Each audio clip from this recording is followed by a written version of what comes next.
Meus irmãos em Cristo Jesus, a paz do Senhor.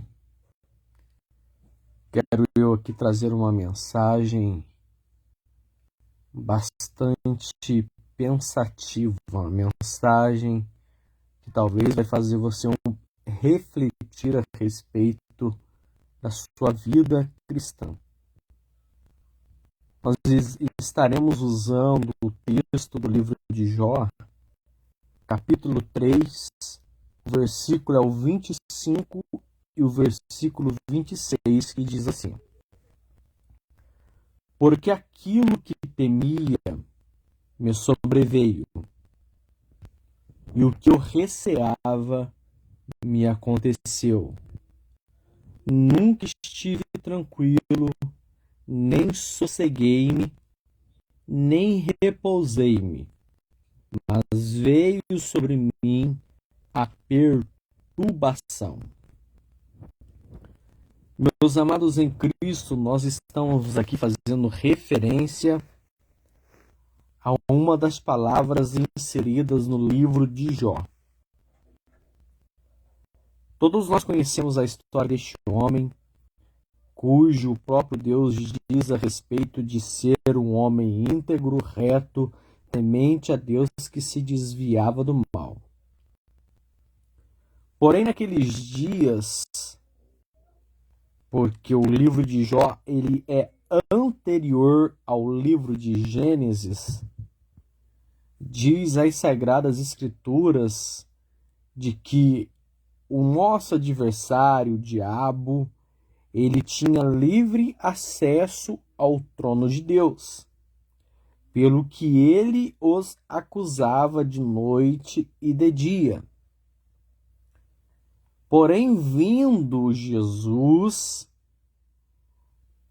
esse tempo de que ele pudesse nos acusar perante o trono de Deus já não existe mais, porque Jesus ele veio para fazer o sacrifício completo de tudo aquilo que poderia fazer com que nós pudéssemos sermos acusados de qualquer tipo de erro cometido por mim ou por você na nossa trajetória cristã.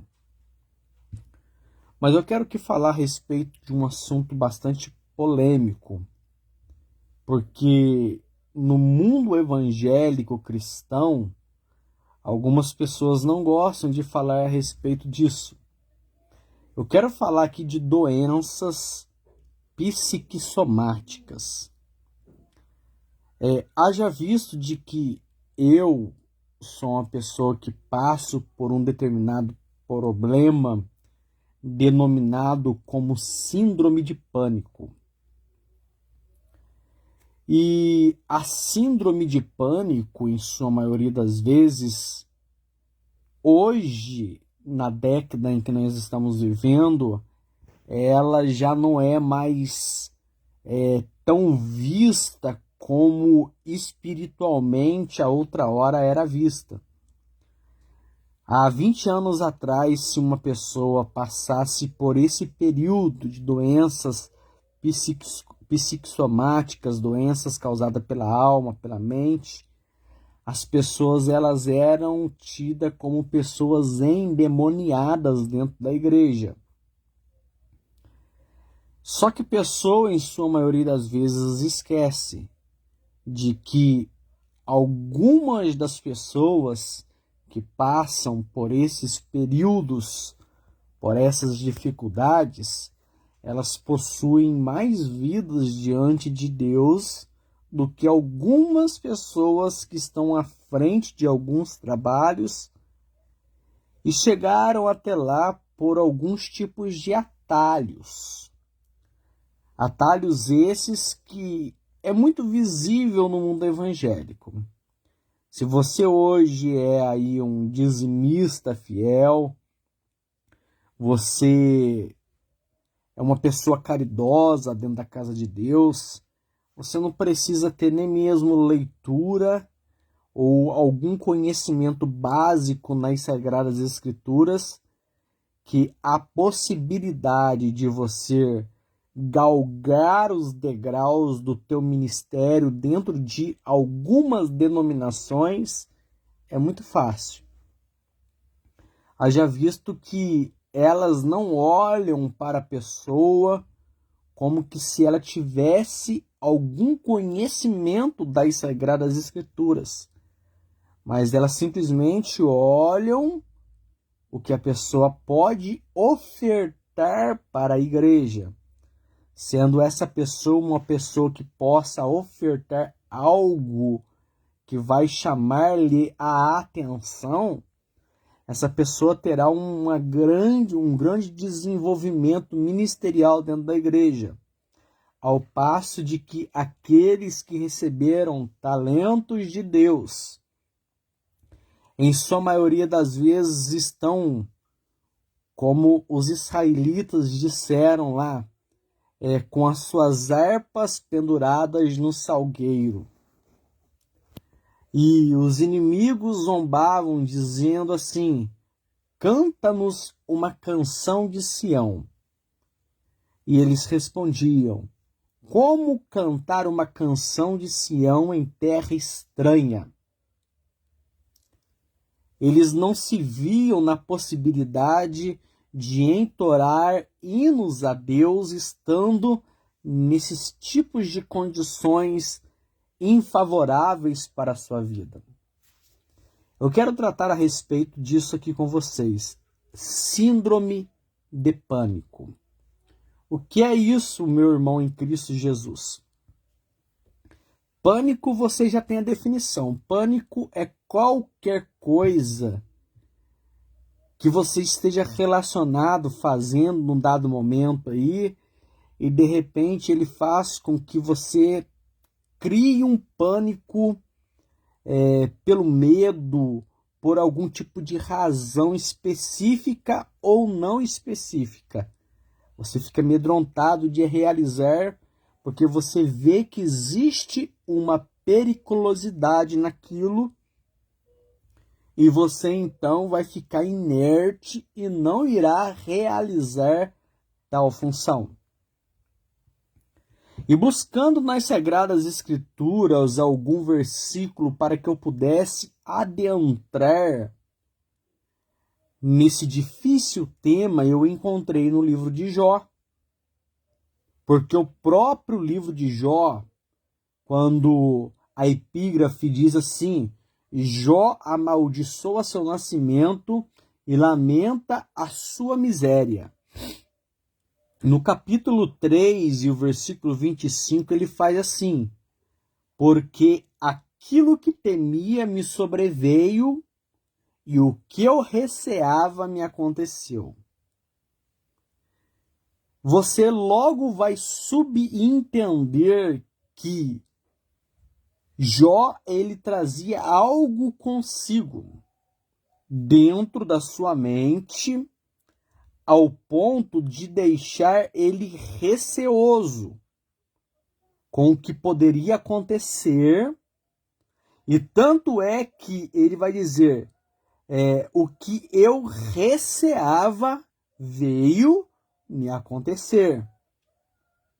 Aí o versículo 26 ele continua: eu nunca estive tranquilo, nem sosseguei-me, nem repousei-me, mas veio sobre mim a perturbação. Meus irmãos em Cristo, este texto é um dos textos mais lindos para se falar a respeito desses tipos de problemas que têm ocasionado e levado a vida de milhares de cristãos para esse tipo de caminho. Hoje nós temos visto dentro da igreja pessoas com pânico, pessoas com depressão, com um grau muito alto de ansiedade. Quando eu estou me falando a pessoas, eu me refiro a mim próprio também, me encaixando neste grupo de pessoas. Deixa eu vos explicar algo que aconteceu comigo. No ano, basicamente, de 2013, nós saímos da cidade de Olímpio Noronha e viemos para a cidade de Passa Quatro. É época essa em que o meu pai ele teve uma isquemia cerebral que ele acabou paralisando o lado dele. E com essa dificuldade que sobreveio sobre ele, nós, como seres humanos, não sabendo lidar com a situação aparente, fizemos tudo o que pudemos diante da nossa força. Eu desci para Cruzeiro, eu estava ali fazendo uns cursos pelo Senai para tentar entrar na Amistad Maxion, que é uma fábrica muito boa. Fiz alguns cursos, consegui entrar lá, mas ao me deparar dia após dia com a socialização das pessoas que trabalhavam no mesmo lugar onde eu trabalhava, estava difícil, porque ao término do trabalho, na Amistad Maxion, ali na onde fica o RAF, é proibido dar jato de ar com compressor no chão, por causa das fagulhas de ferro, e se você inalar aquilo, irá te causar um grande prejuízo, mesmo você usando os EPIs que a Amistad Maxion lhe oferece. E foi isso que aconteceu comigo. Eu tive uma inalação de pó, que eu acabei cuspindo sangue pela boca e pelo nariz por um determinado tempo, e foi constatado uma sinusite muito forte. Entrei na medicação, melhorei, e eu acabei então saindo fora de lá para não lidar com esse tipo de gente. E no decorrer disso aí, a minha menina Radassa com o Regis Daniel, eles começaram então a apresentar um quadro de alergia que nós não conseguíamos entender o motivo. E viemos a entender alguns anos depois de bastante sofrimento. E lembro-se como se fosse um dia de hoje. Nós saímos da cidade da Assembleia de Deus do Ministério de Madureira, que tem ali no Itagaçaba. Nós descemos a rua, subimos, e quando foi dar o topinho para subir a rua de casa, eu estava com a Radassa no meu colo, e eu senti que o meu coração ele fez assim, ó, deu uma batida forte, outra mais forte, e eu pensei que eu estava infartando. Logo a minha esposa correu, chamou o meu tio, que é o Du, que mora na cidade de Cruzeiro. Nós fomos para a Santa Casa. Chegando lá, eu tomei uma Besentacil. Essa Besentacil abaixou minha pressão, eu passei muito mal, fiquei ruim também aquele dia. E depois daqueles dias ali de 2013 para frente, eu passei então a sofrer de síndrome de pânico. A síndrome de pânico, ela é uma doença que ela é como é que eu vou dizer para vocês? Ela age de uma forma muito silenciosa. Você não vai conseguir distinguir ela nos primeiros sintomas que você obter. Mas é necessário você ter aí talvez um diagnóstico seu, analisando o que o seu corpo está demonstrando para você, para que você possa então buscar recursos para então tratar dessa dificuldade e dessa deficiência. E como já vos disse, há 20 anos atrás, se você falasse isso, as pessoas iriam querer orar por você, achando que você estava passando por algum processo de possessão demoníaca, que você está ficando demoniado ou coisa parecida. Mas não, é o mal do século. Nós temos visto aí pelas redes sociais milhares, centenas de milhares de pessoas que tiram a sua vida dia após dia, simplesmente porque elas não são como eu, não têm coragem de se expor, não têm coragem de falar, não têm coragem de ir e encarar a situação. Essa situação, ela te paralisa. Aí quando nós, então, passamos por esse processo que eu tive subindo a rua de casa, eu passei, então, em um psiquiatra. Naquela época, então, eu passei então, a fazer uso de medicamentos que me ajudaram tremendamente. Só que em 2016 eu perdi essa visão direita. Quando eu perdi a minha visão direita, eu obtive de novo os mesmos sintomas da síndrome de pânico que eu tive lá em 2013. Passaram-se bastante tempo, hoje nós estamos em 2023 e basicamente há 1 mês e meio eu venho sofrendo ataques fortíssimos da síndrome de pânico. Deixa eu te explicar o que é a síndrome de pânico. Você está tudo normal com você, como eu estou conversando com vocês aqui. Eu faço uso de medicamentos pesados. Tomo 2 tipos de medicamentos pela manhã. Chama-se fluoxetina, de manhã após o café, depois do almoço. À noite eu tomo um medicamento que chama-se amitriptilina e 20 gotas de clonazepam para ajudar a dormir. Porque você sabe que se você ficar sem dormir, o seu sistema imunológico vai ser atacado. Então, meus amados em Cristo, com toda essa medicação que eu estou tomando aí já faz mais de 2013 para 2023, há mais de 20 anos aí nessa labuta entre um e outros medicamentos, isso volta constantemente.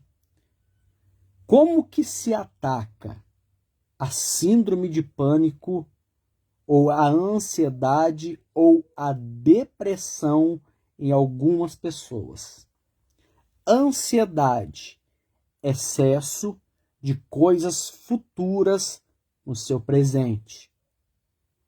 Depressão, excesso de coisas do passado no seu presente. Pânico, síndrome de pânico, é algo que causou algum tipo de constrangimento, algum tipo de reação que deixou você sem saber como lidar, perda de pessoas que está ao seu lado, ou seja, a morte, você não aceita. Por exemplo, estar trabalhando em um convívio de pessoas que você vê que você não está se sentindo bem, estar em lugares aonde o seu próprio organismo, o seu próprio corpo não quer que você esteja neste lugar. Ou seja, você entra em um ambiente fechado, você parece que está tendo ataque de fobia. Por exemplo, uma pessoa que tem medo de água, vai em uma piscina, em uma cachoeira, de repente ela se sente atacada. Ela não se sente bem com aquela ocasião. A síndrome de pânico é isso. É você estar hoje, agora, como eu estou, muito bem, perfeitamente tranquilo. Mas daqui a pouquinho cai a noite, é a hora de dormir. E você deita para dormir mesmo sobre o efeito dessas medicações, dá 1h da manhã, 2h da manhã, 3h da manhã, 4h da manhã, 5, 6, 7, 8, você não dorme. Você passa o dia ligado. E você, a única coisa que você quer é dormir para tentar relaxar sua mente pelas dificuldades que o seu corpo está enfrentando. Porque daí você começa a sentir as doenças psiquissomáticas, doenças causadas pela mente. Você começa a sentir aí como se você estivesse infartando, os seus braços começam a adormecer, você tem fortes dores na sua coluna, muitas tonturas, vontades de vomitar, dá ataque de hipotermia, vai lhe dar ataques de sudorose, calor excessivo, e entre outras coisas que não me vem à memória neste dado momento, são os ataques de pânico. Aí as pessoas, elas olham para nós como cristão, elas acham que você está isento de passar por essas dificuldades, mas não. Você tem que olhar e ver que você é feito de carne e osso, como qualquer uma outra pessoa, cristão ou não. Por exemplo, eu estou me referindo aqui com você à síndrome de pânico. Talvez possa ser para você algo extraordinário. Nossa, um cristão passando por síndrome de pânico.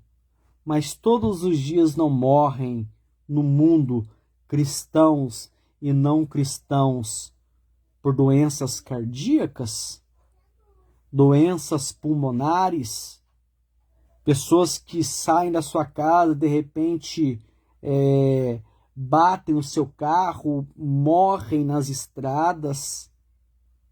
Isso independentemente se você é um cristão ou não, você não está isento a passar por tais situações. O grande perigo hoje das igrejas é tentar espiritualizar coisas que é para a medicina adentrar. Nós temos exemplos nas Sagradas Escrituras, por exemplo, de pessoas que sofriam no seu físico e eram doenças espirituais, que Jesus os curou. Só que teve pessoas também que, infelizmente, não receberam os seus milagres. Não porque não acreditaram, é porque existem pessoas que irá receber, outros tipos de pessoas não irá receber o milagre que ela tanto espera. Preste atenção no texto. Porque aquilo que eu temia me sobreveio. Quem está falando isso é Jó. Jó, ele era rico, era o homem mais rico do Oriente, ele era temente a Deus, desviava-se do mal. Foi dele que Deus testificou, não foi o homem que testificou de Jó. Deus, ele disse para o inimigo de nossa alma, dizendo assim: tem tu observado o meu servo Jó?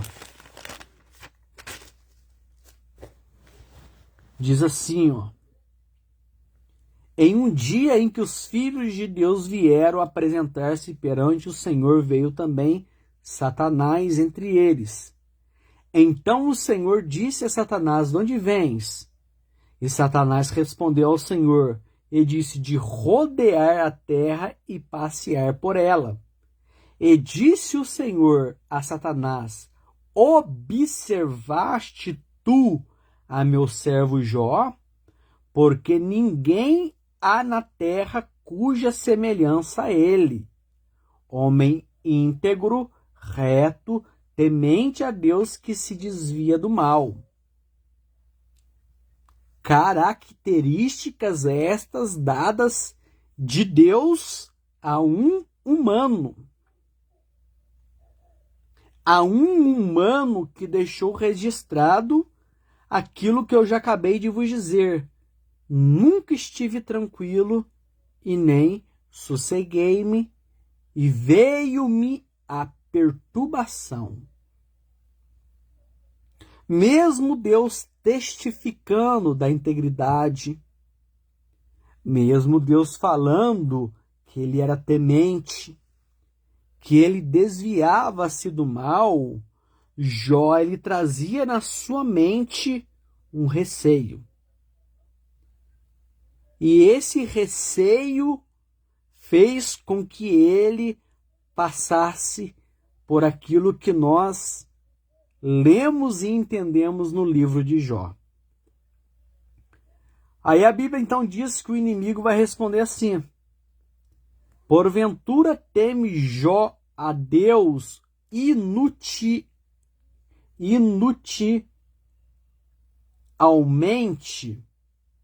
Porventura tu não cercaste a sua casa e tudo quanto ele tem, a obra da sua mão, o abençoaste, o seu gado se tem aumentado sobre a terra? Aí Deus ele vai falar assim: mas estende a tua mão e toca-lhe em tudo quanto tem, e verás se não blasfema contra ti na tua face. Aí Deus vai dizer assim: eis que tudo quanto ele tem na tua mão eu te entrego. Somente contra ele não estenderás a tua mão. E Satanás saiu da presença do Senhor. Observe de que Deus ele vai dizer assim: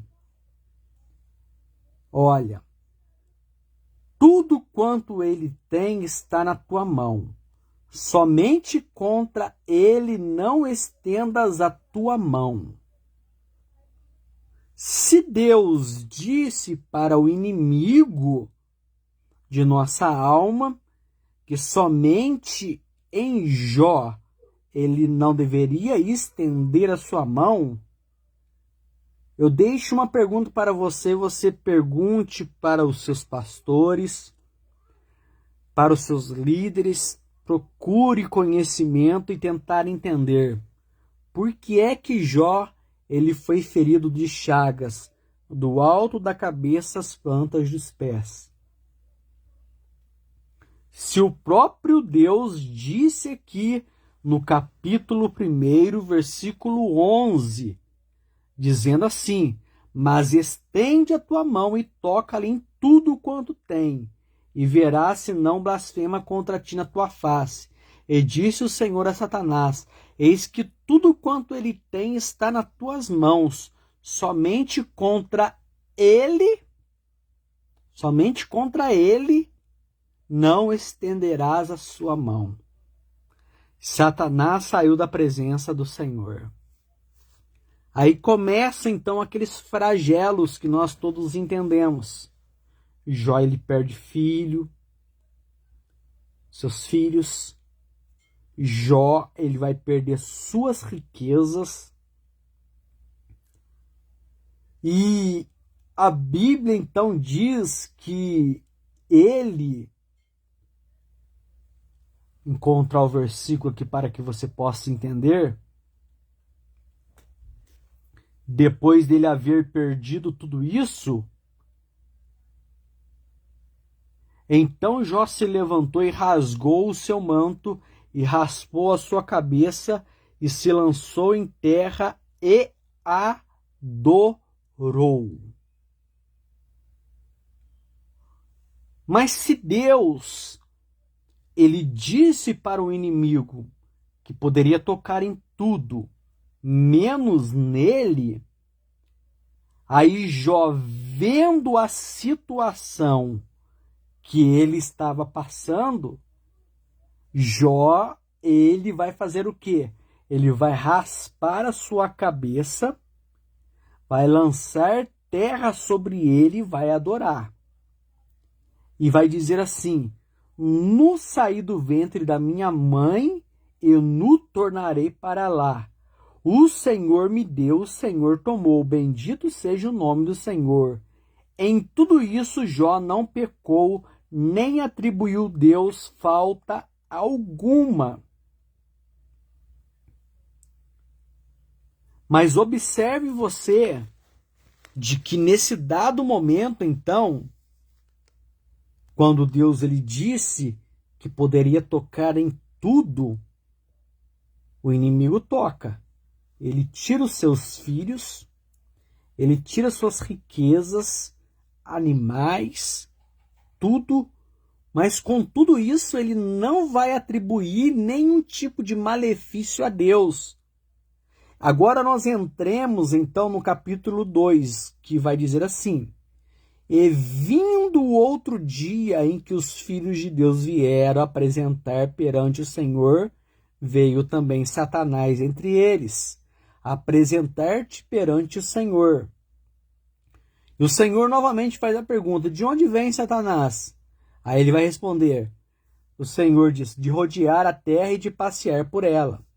E disse o Senhor a Satanás: observaste meu servo Jó, porque ninguém há na terra semelhante a ele, homem íntegro, reto, temente a Deus, que se desvia do mal, e que ainda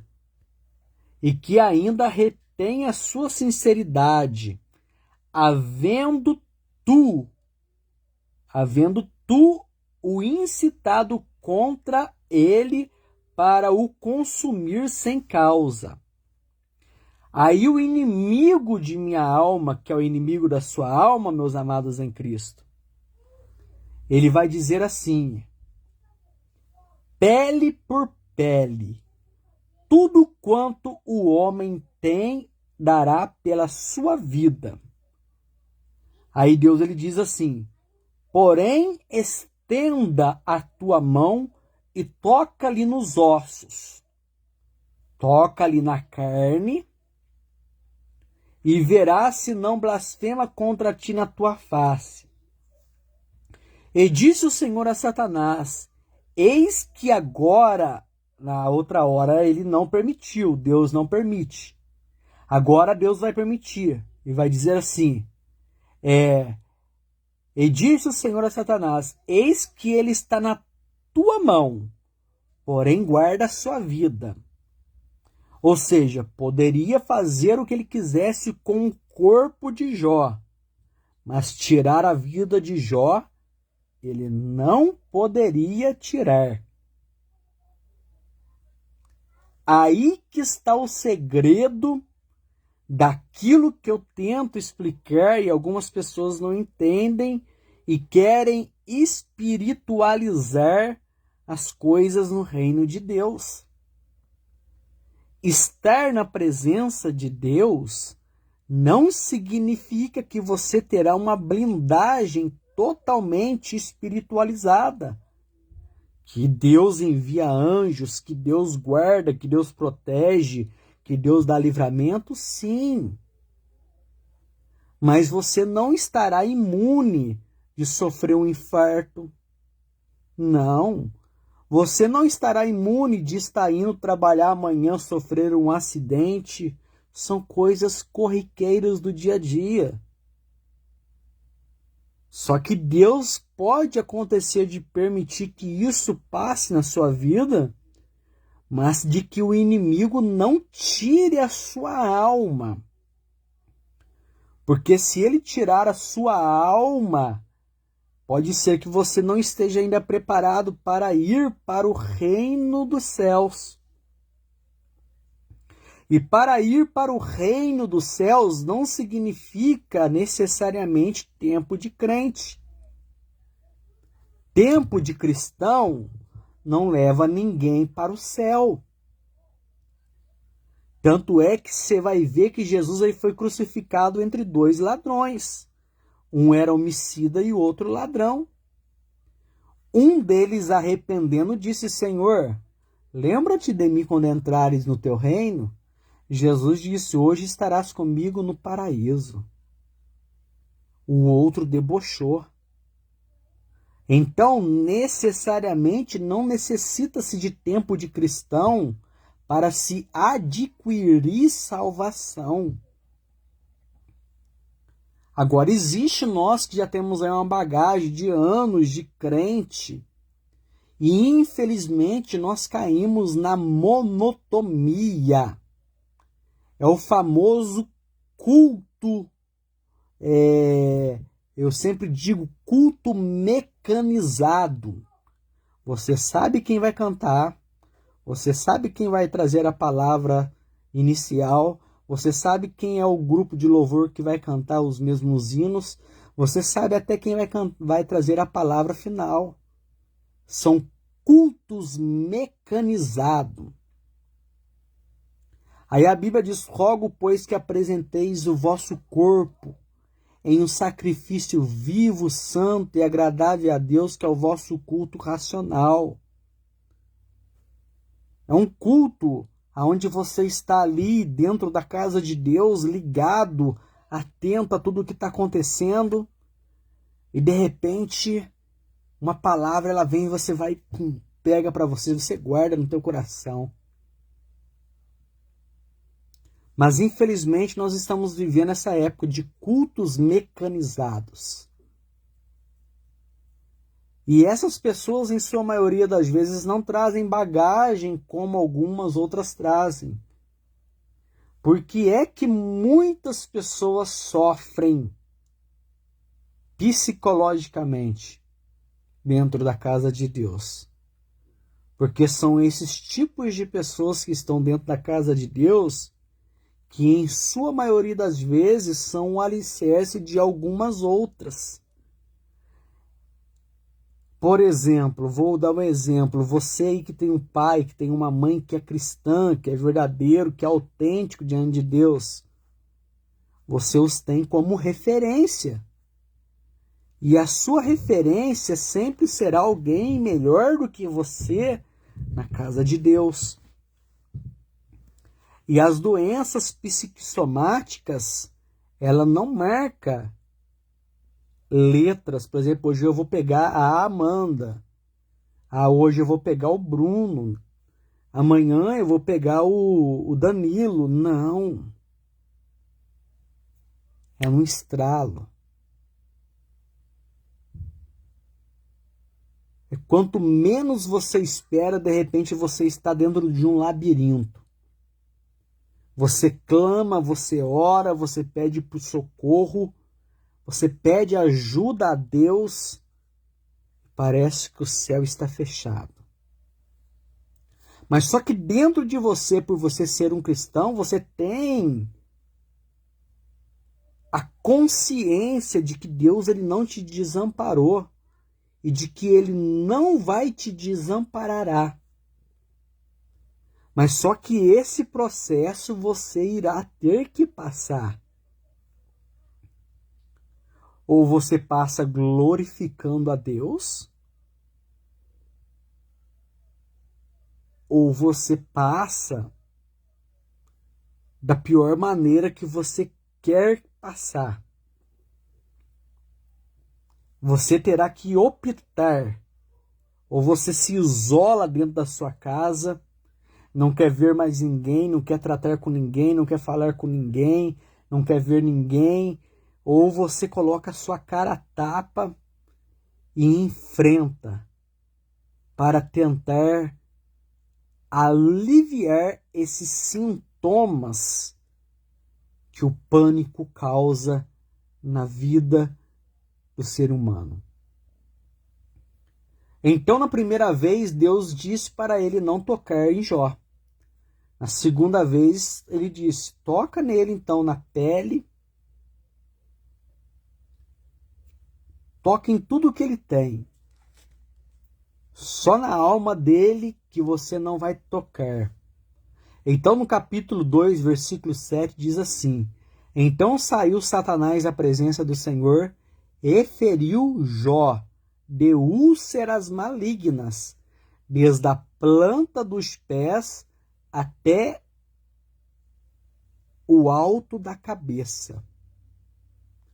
E Jó tomou um caco para se raspar com ele e estava assentado no meio das cinzas.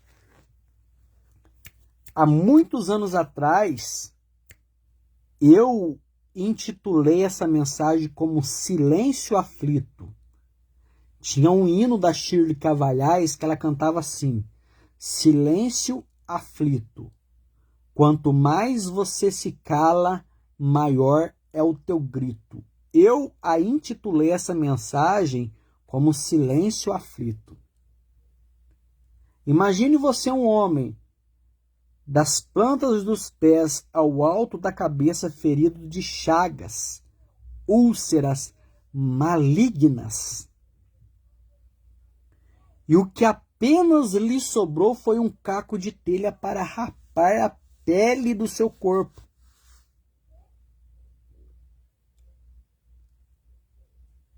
Ao ponto de nós entendermos que o vaso mais frágil é a esposa, ela olhar para Jó e dizer: Jó, você ainda está retendo a tua sinceridade a este Deus? Amaldiçoa ele logo e morra. Aí Jó lhe diz assim: como fala qualquer doida, falas tu. Recebemos o bem de Deus e não receberemos o mal? Em tudo isso não pecou Jó com seus lábios. Pelo que, ouvindo isso, 3 amigos, Bildade, Zofar e Elifaz. Aí é que é a hora em que nós iremos selecionar de fato quem são os nossos amigos.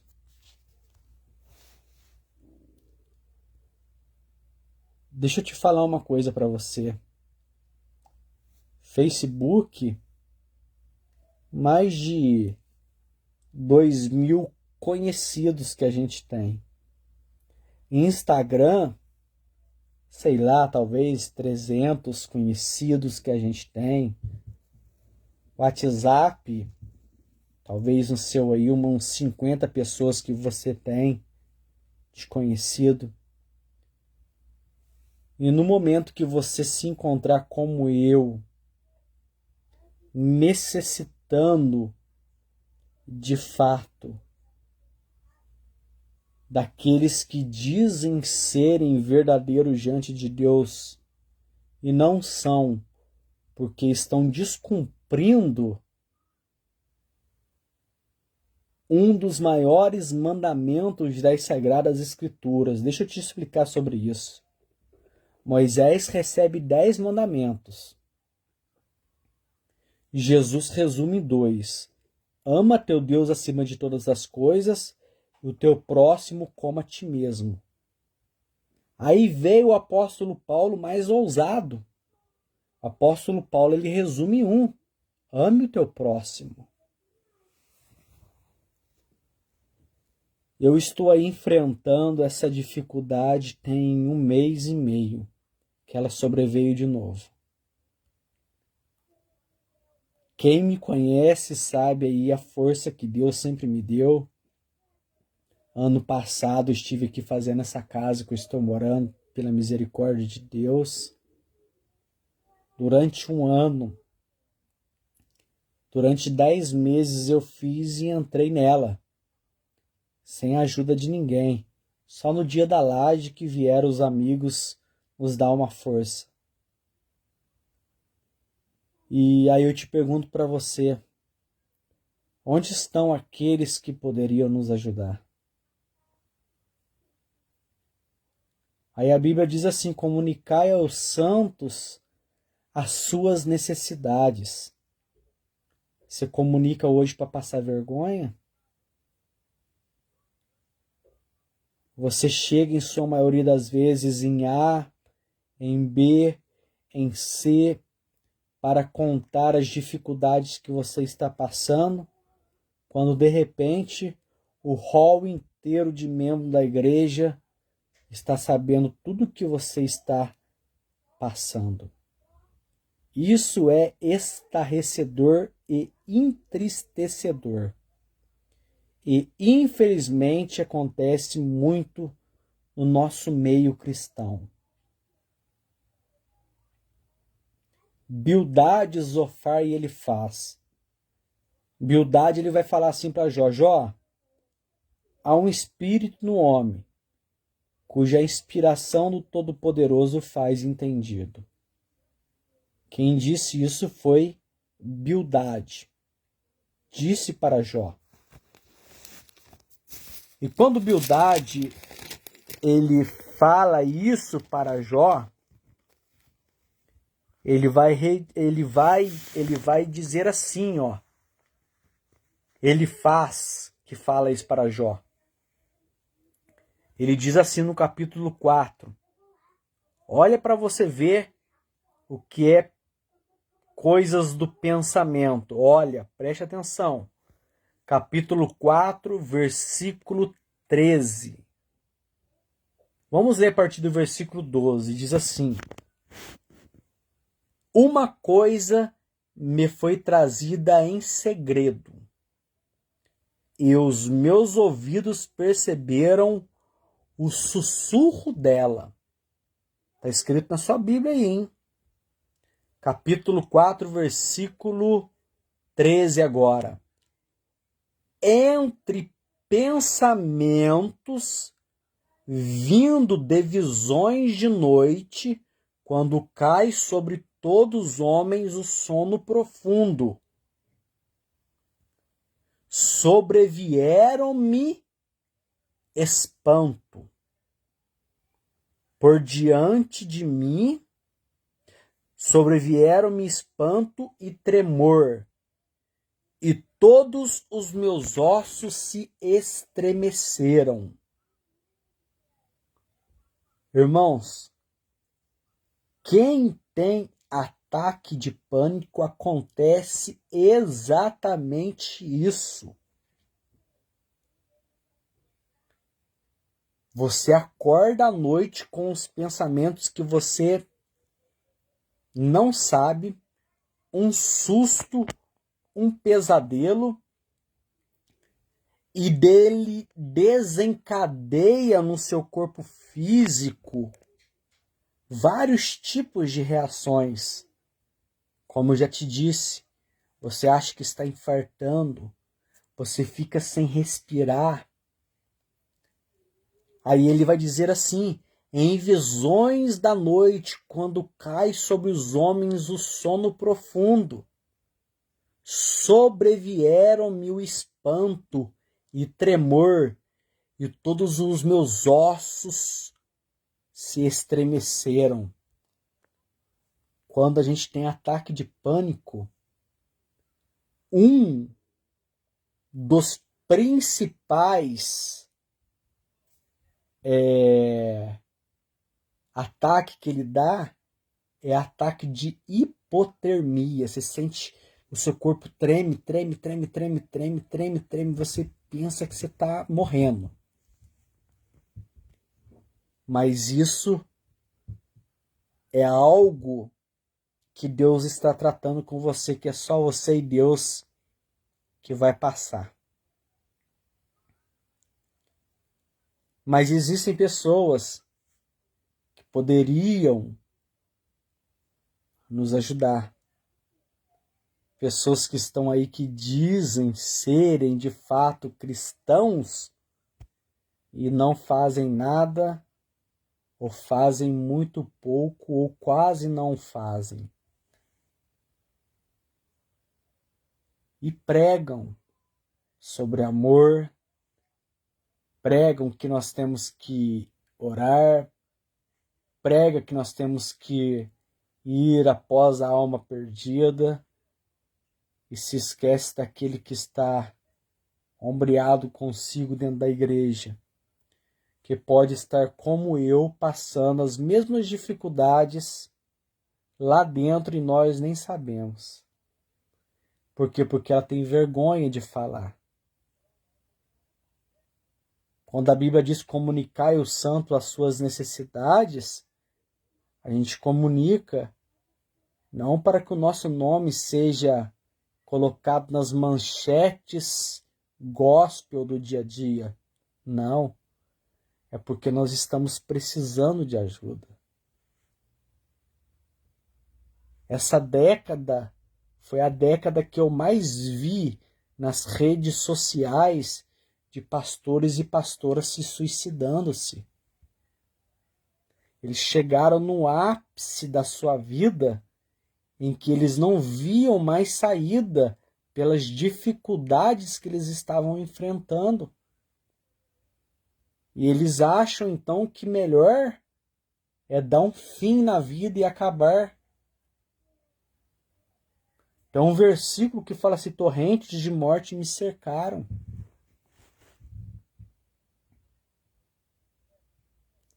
Olha o texto que eu usei para os irmãos. Porque aquilo que eu temia me sobreveio, Jó falando. O que eu receava me aconteceu. Então, lá dentro da mente dele, já existia uma certa preocupação com isso que aconteceu na sua vida.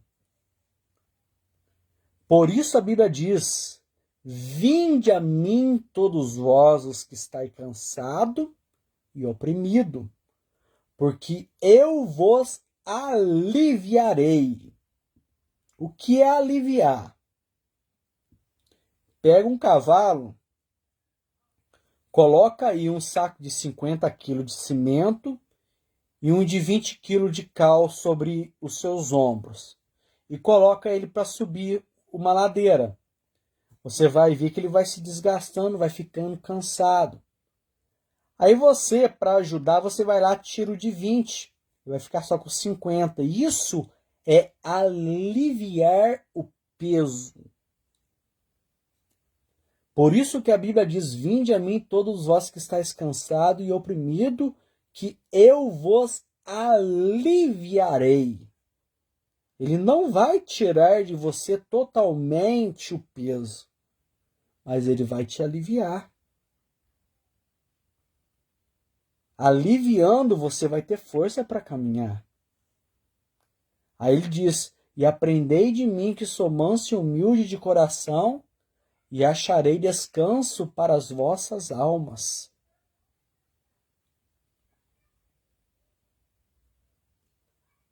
Se Jó, que era íntegro, reto e temente a Deus, que o próprio Deus testifica dele, passa por esse período, quem é eu e quem é você para não passar? Nós não trazemos aqui no nosso peito o símbolo do Superman. Nós não temos a força total do mundo sobre os nossos ombros, não. Somos simples e meros pessoas que viemos a este mundo com algum tipo de propósito. Talvez hoje essa mensagem que eu estou trazendo com algumas pessoas que estão aí online, estão ouvindo, talvez ela sirva para você de lição, talvez você possa compartilhar para mais pessoas ouvirem isso que eu estou relatando. Poderia dizer que o diário de um portador de síndrome de pânico. Não parece, né? Eu, uma pessoa que praticamente com esse sorriso no rosto, não parece que a gente passa por essas coisas, né? Mas é a vida, meus irmãos. Cada um tem uma dificuldade para levar. E o próprio Jó diz assim: nunca estive tranquilo, nem sosseguei-me, nem repousei-me, Repousar, se repousa na sua cama.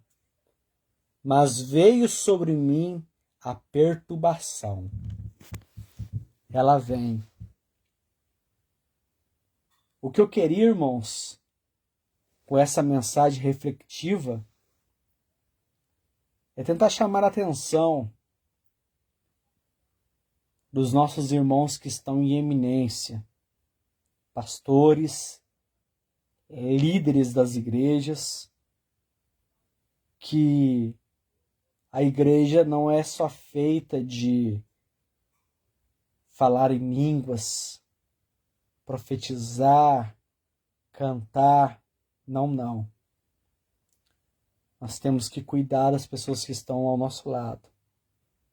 E isso aí Jesus deixou exemplo. Deixou em várias passagens bíblicas. Aquela passagem que ele encontra o homem que foi deixado caído como morto pelos salteadores, e coloca na sua cavalgadura, leva até uma hospedagem, paga ali o dinheiro da hospedagem, cura as suas feridas, as suas chagas.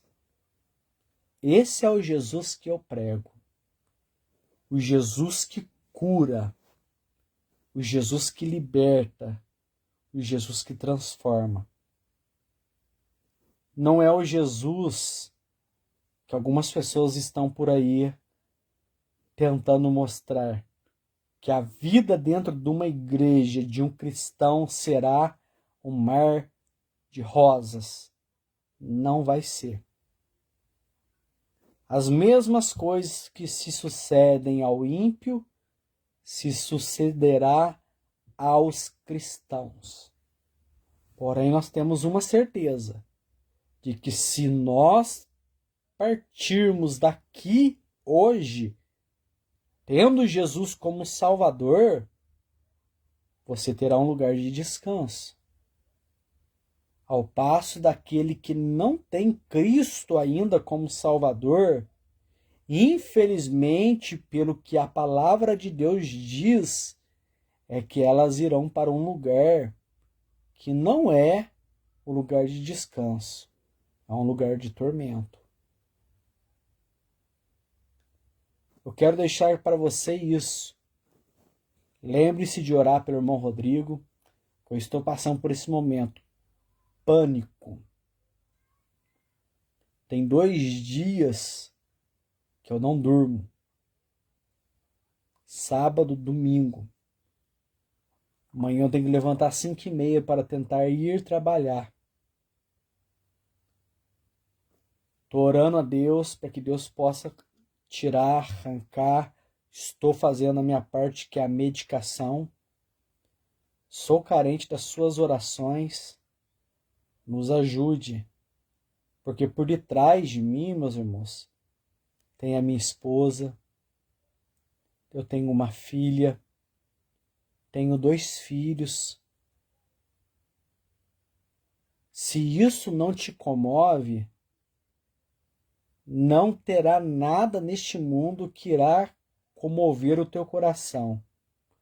Porque dura coisa é para um pai de família levantar à noite assustado, com tremores, com os enjoos, a vontade de vomitar, com tremores causada por essa síndrome de pânico. Ela te deixa totalmente sem possibilidade de fazer nada. A única coisa que você quer fazer é deitar e dormir, para tentar descansar sua mente. Então eu te peço para você, transmita essa mensagem, por favor, para mais pessoas, para que elas possam ler, entender, buscar a palavra de Deus, buscar direção, Eu estarei postando ela no Instagram, estarei postando no Kawaii, estarei postando também no meu Facebook. E eu a intitularei talvez aí o processo da síndrome de pânico, para que as pessoas possam ver na vida de um cristão. Deus te abençoe nessa noite, em nome de Jesus. Obrigado pela vida de cada um de vocês que estiveram com a gente aí. Rogo as suas orações. Ajude-nos. Seja você aí um abençoador da parte de Deus. Rogue a Deus, ore a Deus. Se você souber de alguém que possa ajudar as nossas vidas, que seja você o canal. Proporcione para mais pessoas que elas possam ver que elas não estão neste mundo sozinho, não. Se eu passo, amanhã pode ser você. Se não for você, pode ser alguém da sua família, pode ser alguém que você conheça, que você tanto ama. Mas eu quero te dizer para você, pânico, ansiedade e depressão é um mal deste século. E, infelizmente, vai ceifar a vida de milhares de pessoas, cristãos e não cristãs.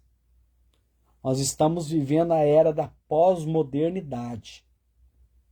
A tecnologia está muito avançada. Daniel diz que nos últimos dias a ciência se multiplicaria. Ao passo que isso se multiplica, essas coisas que estão acontecendo vai se prolongar, vai aumentar, porque um dia Jesus ele tem que vir para buscar a sua igreja. Mas com tudo isso, Deus te abençoe em nome de Jesus. Fica com Deus, meus irmãos, e rogue por nós, tá? Deus abençoe